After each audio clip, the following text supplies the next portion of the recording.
Hello and welcome. I'm Daniel, the Sandman. Tonight, Chapter 2 of 5 Weeks in a Balloon. The article in the Daily Telegraph, War Between Scientific Journals. Mr. Peterman backs his friend Dr. Ferguson. Reply of the savant Koner. Bets made, sundry propositions offered to the doctor. On the next day, in its number of January 15th, the Daily Telegraph published an article couched in the following terms. Africa is at length about to surrender the secret of her vast solitudes, a modern Oepidus, to give us the key, that enigma which the learned men of 60 centuries have not been able to decipher. In other days, to seek the sources of the Nile, Fontes Nili Coirere, was regarded as a mad endeavor, a chimera that could not be realized. Dr. Barth, in following out to Sudan the track traced by Denham and Clapperton, Dr. Livingstone, in multiplying his fearless explorations of the Cape of Good Hope to the basin of Zambezi, Captains Burton and Speke, in the discovery of the great interior lakes, have opened 3 highways to modern civilization. Their point of intersection, which no traveler has yet been able to reach, is the very heart of Africa, and it is thither that all efforts should now be directed. The labors of these hardy pioneers of science are now about to be knit together by the daring project of Dr. Samuel Ferguson, whose fine explorations our readers have frequently had the opportunity of appreciating. This intrepid discoverer proposes to traverse all Africa from east to west in a balloon. If we were well informed, the point of departure for this surprising journey is to be the island of Zanzibar upon the eastern coast. As for the point of arrival, it is reserved for Providence alone to designate.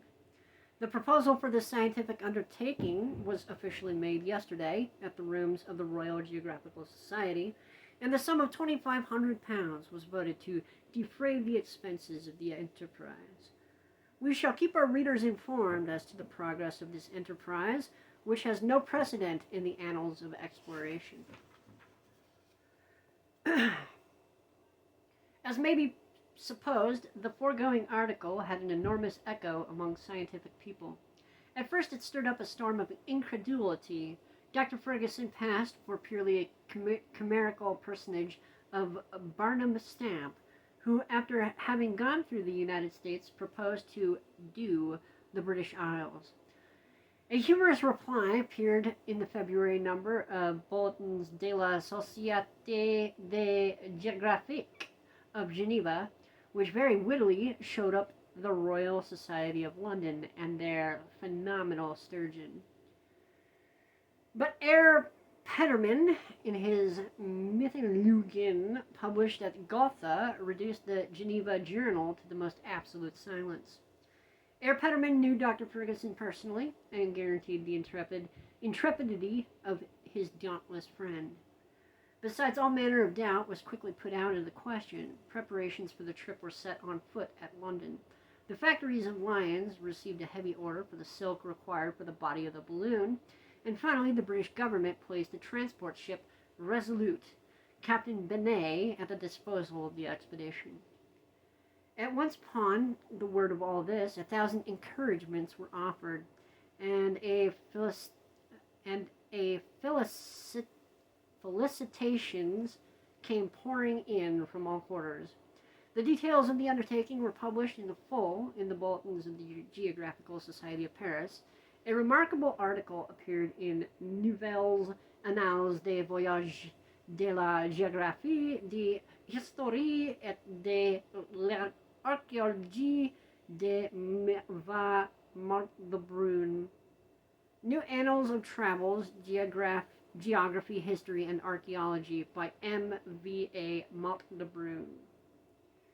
And searching essay in Zeitschrift für Allgemeine Erkunde by Dr. W. Koner triumphantly demonstrated the feasibility of the journey, its chances of success, the nature of the obstacles existing, the immense advantages of aerial mode of locomotion, and found fault with nothing but the selected point of departure, which it contended should be Masawa, a small port in Abyssinia, whence James Bruce, in 1768, started upon his explorations in search of the sources of the Nile. Apart from that, it mentioned in terms of unreserved admiration the energetic character of Dr. Ferguson and the heart thrice panoplied in bronze that could conceive and undertake such an enterprise. The North American Review could not, without some displeasure, contemplate so much glory monopolized by England. It therefore rather ridiculed the doctor's scheme, and urged him by all means to push his explorations as far as America, while he was about it. In a word, without going over all the journals in the world, there was not a scientific publication from the Journal of Evangelical Missions to the Revue Algérienne de Colonial from Annales de la Propagation de la Foi and to the Church Missionary Intelligencer that had not something to say about the affair in all its phases. Many large bets were made at London and throughout England generally. First, as to the real supposititious existence of Dr. Ferguson. Secondly, as to the trip itself, which some contended would not be undertaken at all, and which was really contemplated according to the others. Thirdly, upon the success or failure of the enterprise, and fourthly, upon the probabilities of Dr. Ferguson's return. The betting books were covered with entries of immense sums, as though the Epsom races were at stake. Thus, believers and unbelievers, the learned and the ignorant, alike had their eyes fixed on the doctor. He became the lion of the day, without knowing that he carried such a mane. On his part, he willingly gave the most accurate information touching his project. He was very easily approached, being naturally the most affable man in the world.